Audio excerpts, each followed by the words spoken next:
मित्रों, महाकाल दरबार चैनल में आप सभी का स्वागत है। मित्रों, शंकर एक अनाथ लड़का था। उसको जंगल में रहने वाले शिकारियों के एक गिरोह ने पाला था। उसके पास कोई औपचारिक शिक्षा भी नहीं थी। वह केवल एक चीज जानता था कि उसे कैसे जीवित रहना है।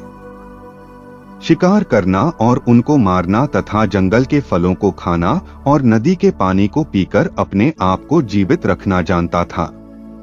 एक दिन वह अपना रास्ता भटक गया और उसने देखा कि कुछ लोग नदी के किनारे पर बने एक पत्थर की आकृति के चारों ओर जोर जोर से चिल्ला रहे हैं।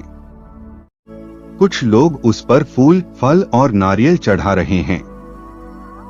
शायद उसने सोचा यह कोई मकान होगा जिसमें लोग रहते होंगे, पर यह एक प्राचीन मंदिर था।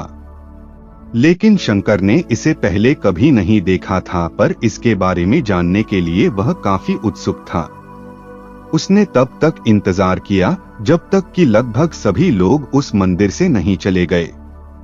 अंत में उसने एक युवा लड़के को पत्थर की इमारत से बाहर आते देखा और उससे बात करने का फैसला किया और शंकर ने उससे अपने मन में आए कई सवाल पूछे। उसका पहला प्रश्न था, इस इमारत को क्या कहा जाता है? लोग अपने साथ क्या लाते हैं?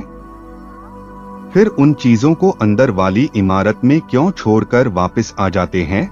चीजों को अपने साथ लाना और उन्हें अंदर छोड़कर वापस चले जाने पर वह लड़का शंकर की अज्ञानता व मासूमियत पर बहुत ही हैरान था और उसके सवालों से चकित भी था। पर यह वह नहीं जानता था कि वह पास के जंगल में रहता है और शिकार करके ही अपना जीवन यापन करता है। लेकिन फिर भी उसने उसके सवालों के जवाब देने की पूरी कोशिश की। उसने शंकर को बताया, यह भगवान शिव का मंदिर है। लोग यहाँ उन्हें फल और फूल चढ़ाने आते हैं। वे शिव भगवान से जो चाहते हैं वह मांगते हैं और शिव उन सभी की प्रार्थनाओं को सुनते हैं। यह सुनकर शंकर तुरंत मंदिर जाना चाहता था। लड़के ने उसे अंदर का रास्ता दिखाया और शिवलिंग के बारे में बताया। शंकर ने मासूमियत से लड़के से पूछा, यह शिवलिंग क्या चीज है और हमें क्या देता है? लड़के ने बताया, हम शिव से जो मांगते हैं वह हमें दे देता है। हम सब ऐसा मानते हैं। लड़के ने कहा, अब अंधेरा हो रहा है, अब मुझे घर जाना होगा। और वह शंकर को वहीं अकेला छोड़कर चला गया। शंकर ने झिझकते हुए मंदिर में फिर से प्रवेश किया। वह एक कोने में बैठ गया और सोचा, एक पत्थर किसी को वह चीज कैसे दे सकता है जो वे चाहते हैं। इसलिए उसने इसका परीक्षण करने का फैसला किया और उसने पत्थर की प्रतिमा से कहा, हे शिव, कृपया मुझे पर्याप्त शिकार करने दें ताकि मैं भूखा न रहूं। मेरे पास आपको चढ़ाने के लिए कोई फल या फूल नहीं है, लेकिन यदि आप मुझे शिकार देते हैं तो मैं उसे आपके साथ साझा करूंगा। मैं वादा करता हूं कि मैं आपको धोखा नहीं दूंगा, उसने घोषणा की। अगली सुबह शंकर शिकार करने गया। उसने पूरे दिन शिकार की तलाश की, लेकिन उसे कोई शिकार नहीं मिला। वह भूख से तिलमिला रहा था। वह काफी निराश हो गया क्योंकि उसे कोई शिकार नहीं मिला था। दोपहर हो चुकी थी। अब उसे लगने लगा कि मंदिर के लड़के ने उससे झूठ बोला था, फिर भी उसने शिकार जारी रखा। जैसे ही शाम हुई, उसने 2 खरगोशों को अपने बिल में से आते देखा। शंकर ने उन खरगोशों को मार डाला। चूंकि उसने शिव भगवान से वादा किया था कि वह अपने शिकार को साझा करेगा, वह मरे हुए खरगोशों में से एक के साथ मंदिर गया। देर हो चुकी थी और मंदिर सुनसान था। शंकर ने मंदिर में प्रवेश किया और जोर से कहा, कृपया आओ और अपना हिस्सा ले लो प्रभु, आपके लिए मैं लाया हूं। वह वहां बैठ गया और अंधेरा होने तक प्रतीक्षा करने लगा, लेकिन भगवान प्रकट नहीं हुए। शंकर को भूख और नींद आने लगी और उसने खरगोश को मंदिर में छोड़ने का फैसला किया। अगली सुबह जब लोग मंदिर पहुंचे तो उन्हें शिवलिंग के सामने मरा हुआ खरगोश मिला। भक्त बहुत परेशान थे। यह यहाँ कौन लाया है? उसने हमारे मंदिर को अपवित्र करने की हिम्मत कैसे की? उन्होंने खरगोश को बाहर फेंक दिया। अगले दिन शंकर अपनी भूख मिटाने के लिए जंगल में शिकार करने गया, लेकिन इस बार उसकी किस्मत अच्छी नहीं थी और उसे शिकार भी नहीं मिला। उसने सोचा आज रात को मंदिर जाना चाहिए और शिव से पूछना चाहिए कि उनको खरगोश का भोजन कैसा लगा। शंकर यह पूछने के लिए मंदिर गया। जब वह मंदिर पहुंचा तो उसके आश्चर्य का कोई ठिकाना न रहा। उस रात मंदिर में लोगों की काफी भीड़ थी। शिवरात्रि की रात थी, लेकिन अबोध शिकारी लड़के को इस बारे में कुछ भी नहीं पता था। शंकर ने चारों ओर देखा और उस युवा लड़के को देखा जिसने उसको मंदिर के अंदर शिव से प्रार्थना करने के लिए कहा था। चूंकि उसे इतने सारे लोगों के आसपास रहने की आदत नहीं थी, उसने वहीं रुकने का फैसला किया और पास के एक बेल के पेड़ पर चढ़ गया। यह एक लंबा इंतजार था और समय बिताने के लिए उसने पेड़ से पत्ते तोड़कर जमीन पर फेंकना शुरू कर दिया।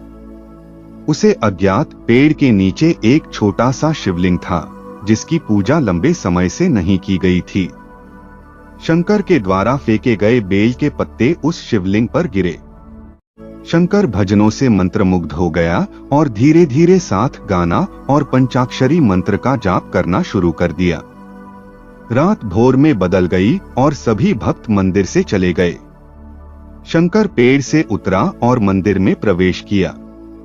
उसने देखा कि शिवलिंग की आंखों पर लाल निशान थे।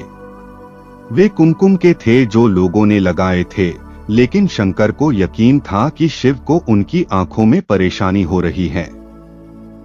उसने शिव की खेदजनक स्थिति के रूप में जो कुछ भी महसूस किया, उसके लिए उसे बहुत दुख हुआ। वह उनकी मदद करना चाहता था। उसने सोचा शिव यहाँ अकेले रहते हैं और बीमार होने पर उनकी देखभाल करने वाला कोई नहीं है। जब तक भक्त उनसे मिलने नहीं आते, उन्हें भोजन भी नहीं मिलता। शंकर ने एक रात पहले भक्तों को शिवलिंग पर जल चढ़ाते देखा था। प्रभु को ठंड लग रही होगी, शायद वे कांप रहे हैं, उसने सोचा। आखिरकार वे केवल पत्तियों से ही ढके हुए हैं। तो उसने शिव से पूछा, मेरे स्वामी, मैं आपकी क्या मदद कर सकता हूँ? शायद कुछ खाना या दवा। मैं आपकी सेवा कैसे कर सकता हूँ? शिव ने उसे कोई उत्तर नहीं दिया। शंकर ने सोचा, भगवान वास्तव में बहुत बीमार है क्योंकि वह अब उत्तर देने में भी असमर्थ हैं। वह तुरंत जंगल में गया, कुछ औषधियां जड़ी बूटियों को लाया और लाल निशान पर उनका लेप लगाया, लेकिन कुछ नहीं हुआ। उसने कहा, लगता है कि ये अंधे हो गए हैं। मुझे प्रभु को अपनी एक आंख देनी चाहिए ताकि वह ठीक हो जाए। यह निश्चित रूप से उन्हें खुश कर देगा। उसका दिल पवित्र था और उसने वहां शिव के हाथ में रखे त्रिशूल को उठाया और त्रिशूल को अपनी दाहिनी आंख की ओर ले गया और अपनी आंख को निकालने का प्रयत्न किया। शंकर अनपढ़ था, उसे मंत्रों या पूजा के उचित तरीकों का कोई ज्ञान नहीं था, लेकिन उसकी भक्ति की कोई सीमा नहीं थी। जैसे ही वह अपनी आंख निकालने वाला था, शिव अपनी पत्नी पार्वती के साथ प्रकट हुए। उन्होंने पार्वती से कहा, इस भक्त शंकर ने अनजाने में शिवरात्रि पर उपवास किया, बेल के पत्तों से मेरी पूजा की और साबित किया कि उनका दिल बेदाग व पवित्र है। मैं अपने इस भक्त पर काफी प्रसन्न हूँ।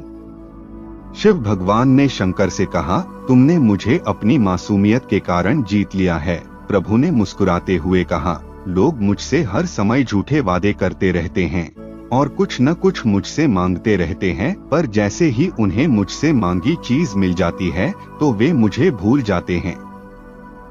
दूसरी ओर तुमने मेरे साथ एक सच्चे इंसान की तरह व्यवहार किया और यह वास्तव में बहुत ही दुर्लभ है। अब से तुम मेरे इस संसार में सबसे बड़े भक्त माने जाओगे और तुम्हारा नाम मेरे साथ सदा जुड़ा रहेगा। तुम कई सदियों तक जीवित रहोगे। इस बात को कहकर भगवान शिव और मां पार्वती अंतर्ध्यान हो गए। तभी से लोग शिव के साथ शंकर भी लगाने लगे। मित्रों, यदि जानकारी अच्छी लगी हो तो लाइक करें, कमेंट करें और चैनल को सब्सक्राइब करना ना भूलें। जय श्री राम, हर हर महादेव।